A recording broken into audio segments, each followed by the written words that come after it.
मुल्क में corona virus का दायरा वसी होता जा रहा है। दिल्ली में आज मरकजी वजीर सेहत डॉक्टर हर्षवर्धन, दिल्ली के वज़ीर-ए-आला अरविंद केजरीवाल और गवर्नर अनिल बैजल के बीच मीटिंग हुई, जिसमें कोरोना वायरस से निपटने के तरीकों पर तबादला ख्याल किया गया। इस मीटिंग में दिल्ली में कोरोना वायरस के तय हिफाजती इक़दामात का जायजा लिया गया। मीटिंग के बाद अरविंद केजरीवाल ने मीडिया से बात की। उन्होंने कहा कि दिल्ली में लाउड स्पीकरों के जरिए कोरोना वायरस के तय बेदारी मुहिम चलाई जाएगी। हमारा मकसद यही है कि इसको फैलने से रोका जाए और जिन लोगों के अभी तक हम ये देख रहे हैं कि जो ट्रैवल करके आए हैं बाहर से वही इन्फेक्टेड हैं, उनसे आगे इन्फेक्ट ज़्यादा नहीं हुआ है। और उसका कारण ये है कि जितने लोग उनके कांटेक्ट में आ रहे हैं उन सभी कांटेक्ट्स को तुरंत आइडेंटिफाई करके और उनको चेक किया जा रहा है। अभी ये दिल्ली के अंदर हम अब बड़े स्केल पे मुनादी भी कराएंगे लाउड स्पीकर से सभी एरियाज के अंदर और खूब जबरदस्त तरीके से पैम्फलेट्स भी बांटेंगे और दोनों सरकारें मिलकर इसके ऊपर काम करते हैं। मास्क तो सैनिटाइजर्स के लिए मैं फिर से क्लियर कर दूं, मीटिंग में भी ये मुद्दा उठा था। कल भी मैंने अपनी प्रेस कॉन्फ्रेंस में कहा था कि स्वस्थ लोगों को मास्क पहनने की जरूरत नहीं है। प्लीज आप सभी लोग जो ये देख रहे हैं वो ये समझ लें कि आपको मास्क की अफरा तफरी करने की जरूरत नहीं है। जो लोग इन्फेक्टेड हैं या जो लोग ऐसे लोगों के टच में आए जो कि इन्फेक्टेड थे, वो केवल उन्हीं लोगों को मास्क पहनने की जरूरत है जिनको सिम्टम्स दिखाई दे रहे हैं। सभी लोगों को मास्क की जरूरत नहीं है। सैनिटाइजर्स का जहां तक सवाल है, आप साबुन से, मैं भी साबुन से दिन में कई बार हाथ धो रहा हूं, आप सब लोग साबुन से कई बार हाथ धो लीजिए, वो सफिशिएंट है आपको। मैं भी होली नहीं खेलूंगा कोरोना वायरस की वजह से भी और जो दिल्ली में दंगे हुए उस वजह से, लेकिन मेरी सभी लोगों से अपील है जो लोग देख रहे हैं कि आप लोगों को पहली चीज तो होली की सब लोगों को शुभकामनाएं और होली पे ज्यादा आप गैदरिंग में अवॉइड कीजिएगा, ज्यादा पर्सनल टच अवॉइड कीजिएगा ताकि इसको अवॉइड किया जा सके। मरकजी वजीर सेहत डॉक्टर हर्षवर्धन ने कहा है कि मरकज ने दिल्ली सरकार के साथ दिल्ली में कोरोना वायरस से निपटने के लिए उठाए गए इक़दामात के हवाले से बात की। उन्होंने कहा कि दिल्ली की सरकार से बात हुई है कि वो अलहदा वार्डों, बेहतर सहूलत, डॉक्टर की मौजूदगी और दीगर एहतियाती इक़दामात के लिए तैयार रहे। तैयारियां कोविड-19 के मरीजों को और उनके इलाज से लेकर और बीमारी के प्रिवेंशन के संदर्भ में लोगों को एजुकेट करने के लिए जो जो तैयारियां हुई हैं उनको रिव्यू करने के लिए, और आप जानते ही हैं कि सभी लोग इस मीटिंग में आए थे। अभी हमने उनको ये अवगत कराया है कि जिस प्रकार से दुनिया के देशों में बहुत तेज़ी से उन देशों की संख्या बढ़ रही है जहां बीमारी फैल रही है, पिछले लगभग 10-12 दिनों में ही लगभग 60 देशों में और एडिशन हो गया है।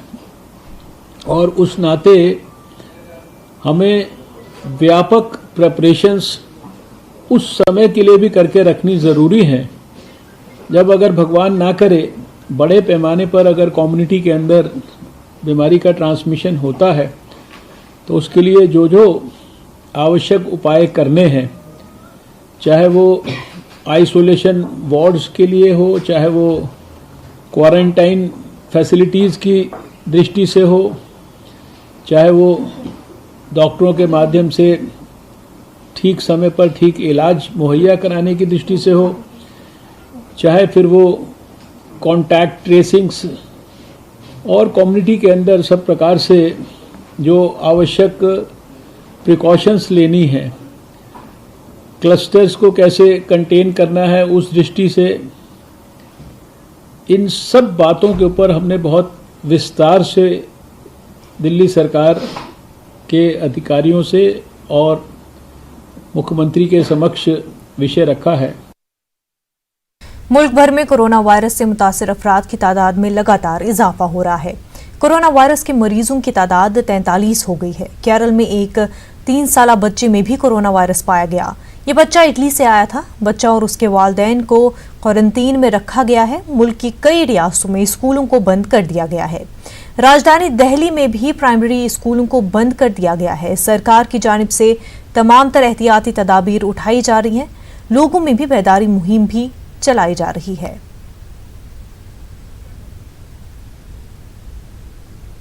इंटेलिजेंस ब्यूरो अफसर अंकित शर्मा के कत्ल के मामले में अब दिल्ली पुलिस ने ताहिर हुसैन के भाई शाह आलम को पकड़ लिया है। शाह आलम पर चांदबाग तशद्दुद में मुलविस होने के इल्जाम के साथ साथ अंकित कत्ल केस में भी पूछताछ हो रही है। पुलिस शाह आलम को तलाश कर रही थी और आज शाह आलम को पकड़ लिया। ताहिर हुसैन से तफ्तीश के दौरान ताहिर हुसैन के भाई शाह आलम का नाम सामने आया है। काउंसलर ताहिर हुसैन को आप से मुअत्तल किया जा चुका है। ताहिर पर दिल्ली तशद्दुद और अंकित शर्मा के कत्ल में मुलविस होने का इल्जाम है। शुमाल मशरक़ी दिल्ली से दानिश नाम के एक नौजवान को हिरासत में लिया गया है। दानिश त्रिलोकपुरी का रहने वाला है। दानिश पर मशरक़ी दिल्ली तशद्दुद के दौरान मुश्तबा सरगर्मियों में शामिल होने का इल्जाम है। याद रहे कि शहरी तरमीमी कानून जब से लागू हुई थी तो इस कानून के खिलाफ मुल्क भर में एहतजाज हो रहा था। दिल्ली के शाहीन बाग में खवातीन धरने पर बैठी थी, जिसका दिल्ली असेंबली इंतखाबात में भी खूब चर्चा हुई। वहीं इश्तियाल अंगेज बयानात भी सामने आए जो दिल्ली में हुए तशद्दुद का एक वजह बन गए। दिल्ली पुलिस की स्पेशल सेल ने इतवार के रोज ISIS के खुरासान मॉडल से मुबैना राब्ते के इल्जाम में मियां बीवी को गिरफ्तार किया है। दोनों को दिल्ली के ओखला इलाके से हिरासत में लिया गया है। दिल्ली पुलिस के मुताबिक दोनों शौहर बीवी इंडियन मुस्लिम यूनाइटेड नाम से एक सोशल प्लेटफॉर्म भी चला रहे थे, जिसका मकसद ज्यादा से ज्यादा लोगों को CAA NRC मुखालिफ मुजाहिरों से जोड़ना था। पुलिस ने उनके पास से काबिल एतराज दस्तावेज भी बरामद करने का दावा किया है। यस बैंक बहरान के मामले में CBI ने राना कपूर की अहलिया और उनकी बेटियों को भी मुल्जिम बनाया है। DHFL प्रमोटर कपिल वाधवन को भी मुल्जिम करार दिया गया है। न्यूज़ 18 ने राना कपूर के खिलाफ CBI की FIR तक रसाई हासिल की है। इससे पहले आज मुंबई में आधा दर्जन से ज्यादा मकामात पर छापेमारी हुई। राना कपूर से जुड़े लोगों की इमलाक और मुख्तलिफ कंपनियों पर छापेमारी हुई। ईडी ने इंसदाद रिश्वत सतानी कानून के तहत कार्रवाई की है। आपको बता दें, CBI ने 7 मार्च को FIR दर्ज की थी। CBI ने राना कपूर के साथ साथ DHFL, DOIT, अर्बन वेंचर्स के खिलाफ मुजरमाना साजिश रचने, धोखाधड़ी और करप्शन के इल्जाम में मुकदमा दर्ज किया है। राना कपूर इस वक्त ईडी की हिरासत में है। ईडी ने राना कपूर को तकरीबन 29 घंटे की पूछताछ के बाद गिरफ्तार करके इतवार को अदालत में पेश किया था। अदालत ने उन्हें 11 मार्च तक ईडी की तहवील में भेजा है। यस बैंक मामले में एक तरफ खातेदारों पर खौफ तारी है तो दूसरी तरफ इस पर सियासत भी जारी है। दरअसल बीजेपी IT सेल के अमित मालविया ने इल्जाम लगाया है कि यस बैंक के साबिक मैनेजिंग डायरेक्टर राना कपूर ने कुछ साल कबल प्रियंका गांधी से MF हुसैन की पेंटिंग 2 करोड़ रुपए में खरीदी थी। हालांकि कांग्रेस ने जवाब दिया कि इस मामले की तमाम तफसीलात इनकम टैक्स डिपार्टमेंट के पास है। कांग्रेस ने प्रियंका गांधी के जरिए एक पेंटिंग यस बैंक के साबिक मैनेजिंग डायरेक्टर राना कपूर को फरोख्त करने पर बीजेपी के सवाल खड़े करने पर पलटवार करते हुए कहा कि मोदी हुकूमत तवज्जो भटकाने के बजाय ये बताए कि पिछले 5 साल में बैंक का कर्जा क्यों बढ़ गया। कांग्रेस पार्टी के तर्जुमान रणदीप सुरजेवाला ने ट्वीट करते हुए कहा कि RBI की रोक के बावजूद नरेंद्र मोदी ने 6 मार्च को यस बैंक के प्रोग्राम में शिरकत क्यों की। सुरजेवाला ने राना कपूर के साथ PM मोदी और नितिन गडकरी की तस्वीरें भी शेयर की है। शेयर बाजार में कोहराम मचा है। सीमाबी सूरत-ए-हाल से सरमायाकारों में अफरा तफरी है। सरमायाकार सर पकड़ कर बैठे हुए हैं। आज कारोबार के आगाज से शेयर बाजार की हालत खराब रही और वो मजीद अबतर होती जा रही है। एक मौके पर सेंसेक्स 2357 पॉइंट गिर गया था। इसे सेंसेक्स की तारीख की सबसे बड़ी गिरावट करार दिया जा रहा है। निफ्टी की हालत भी खस्ता है। निफ्टी में 600 पॉइंट से जायद की गिरावट दर्ज की गई है। बाजार में इतनी बड़ी गिरावट से सरमायाकार फिक्रमंद है और घबराए हुए हैं। शेयर बाजार की इस खलबली को कोरोना वायरस और यस बैंक के बहरान से जोड़कर देखा जा रहा है। मुल्क भर में होली की तैयारियां जोरों शोरों के साथ जारी है। शहरिया तरमीमी कानून पास होने के बाद हिंदू रेफ्यूजी कैंप में जबरदस्त अंदाज में होली मनाने की तैयारियां जारी हैं। कैंप का जायजा लिया न्यूज़ 18 ने। मजरू का टीला पर बनी हिंदू शरणार्थी कैंप में, जहां पर नागरिकता संशोधन कानून होने के बाद पहली बार होली का त्यौहार मनाया जा रहा है। कितनी खुशी है, क्या कुछ कहना है, वो हम बात करेंगे। दास जी, ये बताइए कि नागरिकता संशोधन कानून मिलने के बाद अब ये पहली होली है आप लोगों की, किस तरीके से मनाएंगे, कितनी खुशी हो रही है? बहुत खुशी की बात है। भारत में पहली बार यहाँ आके हमने जो इतना शुभकामना से देख रहे थे होली हमारी अच्छी तरीके से बहुत खुशी से मनाएंगे, बहुत खुशी से। तो खुशी इस बात की है कि होली का त्यौहार अभी आया है, या खुशी इस बात की कि नागरिकता मिलने के बाद पहली बार है? ये तो हमारे लिए तो नागरिकता तो जैसे भी सरकार की मर्जी है, हमारा जो धर्म पे जो हमारा जो होली दिवाली जो हमारी खुशी की बात है वो अलग चीज़ है, नागरिकता अलग चीज़ है। ये तो खुशी है, ये परमात्मा की होली है। पहचान हमारी 1947 से पहचान हमारी है सरकार से। हमने पहले भी हमने कहा था हाई कोर्ट 2011 में, तो हमने जब पाकिस्तान और हिंदुस्तान का बंटवारा हुआ, हमने हिंदुओं ने तो बंटवारा मांगा ही नहीं। हमारी 1947 से हमारी सिटीजनशिप यहाँ की भारत की है, तो हमारी है हमारा हिंदू भारत, हमारी ये धरती माँ भूमि। कानून बन जाने के बाद कितनी खुशी है? बहुत खुशी की बात है। ये तो सरकार है, सरकार की जैसी भी सरकार की दे लेन चलेगी उन हिसाब से चलना। खुशी भी है और त्योहार है रंगों का, तो रंग गुलाल बना रहे, खेल रहे हैं। आज छोटी दिवाली है, आज हमने होली हमारी छोरी होली हमारी खुशी की आज इतनी हमारी खुशी है, बहुत अच्छी तरीके से है। तो इनका कहना है कि हमें बहुत खुशी है और जिस तरीके से पहचान की लड़ाई थी वो भी अब कहीं ना कहीं पूरी हो गई है, कानून सरकार लेकर आई है। कुछ और भी लोग हैं, उनसे भी बात कर लेते। क्या नाम है आपका? शंकर। तो शंकर जी, ये बताइए कि होली किस तरीके से मनाएंगे इस बार? होली बढ़िया बनाएंगे, अपने दिल से मनाएंगे और दिल से खेलेंगे होली। क्या तैयारियां की हैं होली की? होली की जो है वो तैयारी करना चाहिए हमको। तो खुश है, अब कानून आ गया है, पहचान भी मिल गई है, नागरिकता संशोधन कानून आया है। एक बाप को बेटे को बाप मिल गया, हमें पहचान मिल गई है। जैसे हमें पहचान मिल गई, हमारे छोटे छोटे बच्चे हैं वो भी मनाएंगे होली, सारे हम होली मना के खेल लें। इसलिए कह रहे थे, हम वहाँ पे नहीं खेलते थे, नहीं कुछ नहीं करते थे। हम ऐसे जो होली त्यौहार सब चले जाते थे, हम कुछ नहीं कर पाते थे, हम ऐसे ही रहते थे। आज अब हमको जैसे को जेल के खुल के जीने की मौका मिल गया। हाँ, इस वजह से होली नहीं मना रहे हैं, को डर रहे हैं अब होली से, रंग रोगन से। जो देश में कोरोना वायरस है, इसलिए हमने थोड़ी सी का परहेज रखो थोड़ी सी, इसलिए। मगर मनाएंगे ज़रूर, हम खुशी से मनाएंगे, इसलिए ऐसे बच्चों को थोड़ा खुशी से मनाएंगे। लेकिन कोरोना वायरस के चलते कुछ सावधानी रखी गई है। लेकिन छोटे छोटे बच्चे हैं, गुलाल लगा हुआ है उनके चेहरे पे, और आप देख सकते हैं। क्या लगाया अपने चेहरे पे? रंग क्यों लगाया? रंग होली है। तो कैसे बोलोगे हैप्पी होली? हैप्पी होली। क्या बोलोगे? हैप्पी होली। हैप्पी होली। अच्छी लगती है होली? अच्छी लगती है? तुमको अच्छी लगती है होली? होली अच्छी लगती है? इसको तो मुस्कुरा रही है, शर्मा रही है, लेकिन रंग अभी लगाया जा रहा है। एक महिला भी हमारे साथ जुड़ चुकी है। ये बताइए कि इस बार की होली पहले वाली होली से कितनी खास है? पहले वाले का भी तो सही है, पर ये बीमारी आ गई ना, इसलिए डर रहे हैं बच्चे। थोड़ा सा इसलिए डर रहे हैं। लेकिन तैयारियां की हैं होली की? तैयारी की है। क्या तैयारियां की हैं? सुबह को है, सवारे को सुबह है। अच्छा, कुछ पकवान भी बनाए, गुजिया बनाई है? हाँ, सारे करेंगे, होलियाँ सारे बच्चे खेलेंगे, तो खाएंगे। खुशी है कि हाँ, होली है? खुशी है। तो यहाँ पर जो तमाम लोग हैं उनका कहना है कि खुशी है, रंगों का त्यौहार होली है, उसकी तैयारियां की गई है, लेकिन कोरोना वायरस के चलते कुछ एहतियात भी बरती जा रही है। और सबसे बड़ी खुशी ये है कि नागरिकता संशोधन कानून आने के बाद जिस तरीके से भारतीय होने की पहचान मिली है, उसके बाद ये पहली होली है जिसे और भी ज़्यादा धूमधाम से मनाया जाएगा। लेकिन कोरोना वायरस के चलते कुछ सावधानी यहाँ पर ज़रूर रखी जा रही है। कैमरा पर्सन गौरव सक्सेना के साथ रचना, न्यूज़ 18 दिल्ली। मौलाए कायनात खलीफाए रसूल हज़रत अली रदियल्लाहु अन्हा का आज यौम विलादत है।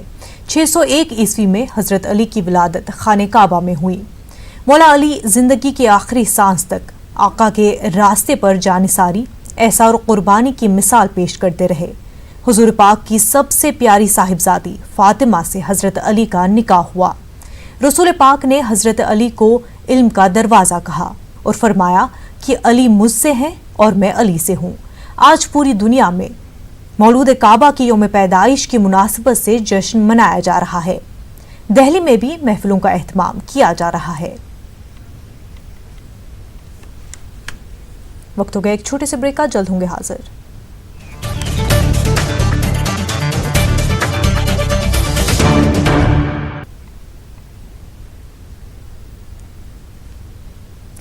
मध्य प्रदेश में जारी सियासी हलचल के बीच भोपाल में आजाद एमएलए सुरेंद्र सिंह शेरा ने वजीर खजाना तरुण भनोट से उनके घर पर मुलाकात की। मुलाकात के बाद मीडिया से बातचीत के दौरान तरुण भनोट ने कहा कि सुरेंद्र सिंह शेरा हमारे बड़े भाई जैसे हैं और सारे एमएलए हमारे साथ हैं। सुरेंद्र सिंह ने कहा कि वो वजीर दाखिला की पोस्ट लेना चाहेंगे और रियासत की पुलिस को पब्लिक फ्रेंडली पुलिस बनाना चाहेंगे। न्यूज़ 18 पर वित्त मंत्री तरुण भनोट मौजूद हैं। सर, बजट आने वाला है, कैसा रहेगा सरकार का? बहुत अच्छा रहेगा। जैसे आप लंबे चौड़े हेल्दी मजबूत हैं, ऐसे ही मध्य प्रदेश का बजट भी रहेगा। आम जनता को किसी प्रकार की कोई कठिनाई हम नहीं देंगे। कोई नया कर या कोई नया बोझ? कोई नया कर नहीं, कोई नया टैक्स नहीं, राहत।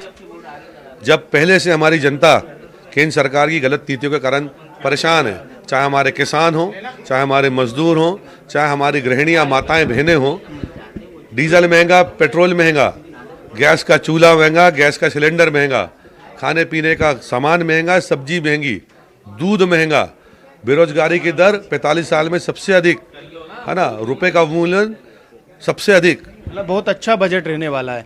देखिए अच्छा क्या, हमारे सामने भी आर्थिक चुनौतियां हैं। एक बात का जरूर विश्वास दिलाता हूं कि इन कठिन परिस्थितियों में भी माननीय कमलनाथ जी की सरकार उनके नेतृत्व में एक ऐसा बजट लेके आएगी जिससे आम जनता के ऊपर मध्य प्रदेश की कोई भी नया बोझ नहीं। सर, बजट से पहले शेरा जो है निर्दलीय विधायक आपसे मिले, क्या मुलाकात हुई है, क्या मांगे उनकी? मुलाकात हुई, बहुत सी बात भी हुई। शेरा भैया बड़े प्यारे व्यक्तित्व के मालिक हैं, ईश्वर ने उनके ऊपर बड़ी कृपा की है। तो बैठे थे, चाय पी, नाश्ता किया और उनकी जो कुछ बातें थी वो सुनी और जो कर सकते हैं उसके ऊपर निर्णय भी लें। क्या मानते हैं उनकी जो मांग है मंत्री बनने की, क्या जायज़ मांग है? देखिए जो मेरे अधिकार क्षेत्र की बात नहीं है वो मैं उस पर नहीं कह सकता हूँ। ये उनके मन की बात है और उनने अपने मन की बात ये जहाँ तक पहुँचानी थी पहुँचा दी। जिनके पास अधिकार है इस बात का निर्णय लेने का। सर, बीजेपी कह रही है माफ़ी मांगे, कांग्रेस सरकार मांगे कि जो बंधक बनाने का आरोप लगा रहे थे, किसी विधायक ने बोला नहीं कि उनको बंधक बनाया, फिरौती मांगी, ऑफर दिया। ये आरोप किसने लगाया? ये दिग्विजय सिंह की तरफ से आरोप लगाए। देखिए ये सारी बातें शुरू हुई जो आपने अपने चैनलों के माध्यम से हिंदुस्तान को और मध्य प्रदेश की जनता को रात को 2 बजे गुड़गांव में दिखाया। तो आप बताइए आपने क्या दिखाया था? जो हमने देखा वो हमने कहा और जनता भी समझ रही है और देख रही है, और समय आने पर और बहुत सारी बातें। ठीक है सर, मैं एक बात आपको बड़े विश्वास के साथ कह सकता हूँ कि दिग्विजय सिंह जी कभी कोई निराधार बात नहीं करते। ठीक है सर, ऑल इज वेल। मैं तो शुरू से कह रहा हूँ ऑल इज वेल। बिल्कुल क्या कह गए ऑल इज वेल। बिल्कुल, शेरा हो या फिर वित्त मंत्री, इनका साफ तौर से कहना है कि सब कुछ कांग्रेस के अंदर ठीक है। कैमरामैन अफजल के साथ मनोज राठौर, न्यूज़ 18 भोपाल। हमारे साथ निर्दलीय विधायक शेरा हैं जो कि इस फिल्म में शुरू से लेकर आखिरी तक हैं और कांग्रेस का साथ नहीं छोड़ना चाहते। इस तरीके के वादे भी उन्होंने सीएम कमलनाथ से किए। सर, सीएम से मिले, तरुण भनोट से मिले, तमाम मंत्रियों से आप मिले, क्या नाराजगी थी जो आप बार बार? मैं क्षेत्र के काम के लिए बात करता हूँ हर दिन। मेरे क्षेत्र में पीने के पानी की तकलीफ है, इरिगेशन की तकलीफ है, बेरोजगारी की तकलीफ है। जब भी मैंने बात, पावरलूम बुनकरों की तकलीफ है, पावरलूम बुनकरों को 2 रुपए की बिजली की सब्सिडी मिलना चाहिए, वो नहीं अभी तक हो पाई। पावरलूम पार्क बनाना है मुझे, क्योंकि वहाँ पर बहुत कंजेस्टेड है बुरहानपुर शहर, उसको दूध ले आकर पावरलूम पार्क में कन्वर्ट करना है, वो नहीं हो पाई। हमारी स्पिनिंग मिल जो है ठाकुर नवल सिंह सहकारी स्पिनिंग मिल लगाना है कोऑपरेटिव बेसिस पे, जिसमें कि 1000 बच्चों को नौकरी मिलेगी, वो नहीं करवा पाया, शुरू नहीं कर पाया। वित्त मंत्री ने इस ओर इशारा किया है कि काफ़ी महत्वपूर्ण जिम्मेदारी महत्वपूर्ण राजनेताओं को दी जाती है, तो आप में वो क्षमता भी है। ऐसे में क्या चाहते हैं, क्या मिलना चाहिए आपको, क्योंकि सरकार की तरफ से ये इशारा भी किया जा रहा है? नहीं, अगर मेरी चॉइस लेंगे तो मैं होम मिनिस्ट्री की दूंगा। क्यों सर? क्योंकि मैं पीपल्स फ्रेंडली पुलिस बनाना चाहता हूँ। पुलिस के बारे में जो आम जनता को जो विचार है, जो आम जनता पुलिस से डरती है, उनको दोस्ती वाली पुलिस बना कर देना चाहता हूँ। जो मौजूदा गृह मंत्री बाला बच्चन, क्या वो सही नहीं कर रहे हैं? नहीं हो पा रहा है उनसे। बाला भाई मेरे बहुत अच्छे भाई है, मेरे दोस्त है, कहीं ना कहीं वो क्षमता की कमियों के कारण वो उसको जोड़ नहीं पा रहा है। मतलब अगला गृह मंत्री शेरा, भगवान चाहेगा, माता रानी की जय हो। बिल्कुल गृह मंत्री बनना चाहते हैं और जो बाला बच्चन है उनकी काबिलियत पर शेरा ने सवाल खड़े किए हैं। कैमरामैन अफजल के साथ मनोज राठौर, न्यूज़ 18 भोपाल। छत्तीसगढ़ पहुंचे ममलकती वजीर खजाना अनुराग ठाकुर ने इनकम टैक्स महकमे के छापे को लेकर बयान दिया है। उन्होंने कहा कि टैक्स चोरी करना मुल्क के साथ धोखा करना है, ऐसे लोगों के खिलाफ कार्रवाई जारी रहेगी। उन्होंने कहा कि IT छापों की किसी को जानकारी नहीं होती है। कोई मंत्री हो या मुख्यमंत्री हो, उनको स्पष्ट तौर पर पता होना चाहिए कि मंत्री उस विभाग के, हमको भी पता नहीं होता कि किसके यहाँ छापेमारी हो रही है। ये विभाग का काम है, अधिकारियों का काम है और सूचना के अनुसार फिर वो कार्रवाई करते हैं। अगर किसी के साथ अन्याय हुआ तो वो बता सकते हैं, लेकिन अगर सैकड़ों करोड़ की कर चोरी पकड़ी गई है तो इस पर प्रश्न चिन्ह खड़ा करना अपने आप में कहीं। ममलकती वजीर दाखिला अनुराग ठाकुर ने रायपुर में CII की जानिब से मुनक्किद तकरीब में ताजरों और सनतकारों के वफ्द से मुलाकात की। उन्होंने GST और इनकम टैक्स से जुड़े मसाइल पर तबादले ख्याल किया। छत्तीसगढ़ के जांजगीर चांपा में कोरोना वायरस के एक मरीज की तस्दीक हुई है। थाईलैंड से वतन लौटी खातून में कोरोना वायरस पाए जाने पर उन्हें एहतियातन अलहदा वार्ड में रखा गया है। खातून के खून का नमूना जांच के लिए रायपुर एम्स भेज दिया गया है। छत्तीसगढ़ में कोरोना वायरस की दहशत के बीच दुकानों में मास्क और सैनिटाइजर्स की कालाबाजारी रोकने के लिए महकमे सेहत ने हिदायत जारी की है। सभी जिला कलेक्टरों से दवा एसोसिएशन को खत लिखकर मास्क और सैनिटाइजर्स के स्टॉक की जानकारी मांगी गई है। जिला इंतजामिया की टीम मेडिकल स्टोर का जायजा लेगी।